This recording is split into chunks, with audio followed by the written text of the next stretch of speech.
बिस्मिल्लाहिर्रहमानिर्रहीम। लाखों दरूद पाक हज़रत मोहम्मद सल्लल्लाहु अलैहि वसल्लम और आप सल्लल्लाहु अलैहि वसल्लम की आल पर। अस्सलामु अलैकुम। मेरा नाम इफ्तिखार अहमद है और आप मेरा यूट्यूब चैनल नॉलेज देख रहे हैं। बाग़ इब्ने कासम के मुतल्लक़ कल एक वीडियो बनाई थी, उसकी तारीख़ी अहमियत के मुतल्लक़। आज उसकी खसूसियात के मुतल्लक़ एक छोटी सी वीडियो।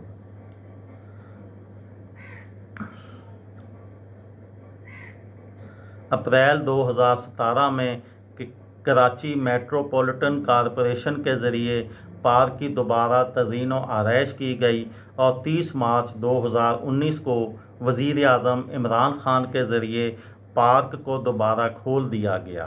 अक्टूबर 2019 में पार्क ने कराची में 200 साला जश्न के इफ्तिताह की मेज़बानी भी की।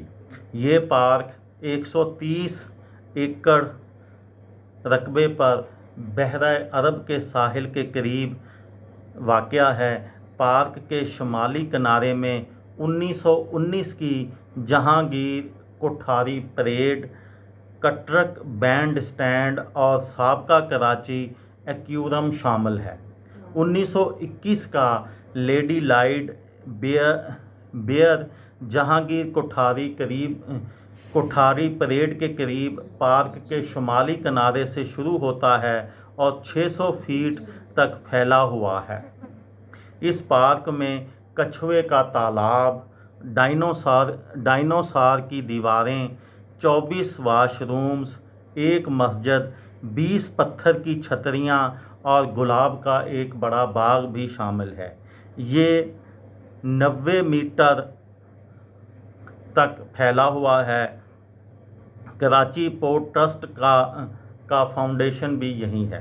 पार्क के मैदानों के बड़े साइज़ की वजह से यहाँ अक्सर बड़े अवामी इज्तिमात और तकरीबात होती रहती हैं। मिसाल के तौर पर नवंबर 2011 में मारूफ पाकिस्तानी शायर फैज़ अहमद फैज़ की 100 साला तकरीबात, पार्क में होने वाली तकरीबात में सिंध फेस्टिवल 2014 भी शामिल है।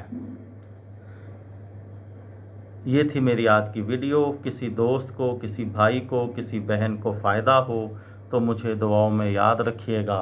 दिल दिल पाकिस्तान, जान जान पाकिस्तान। अस्सलामु अलैकुम।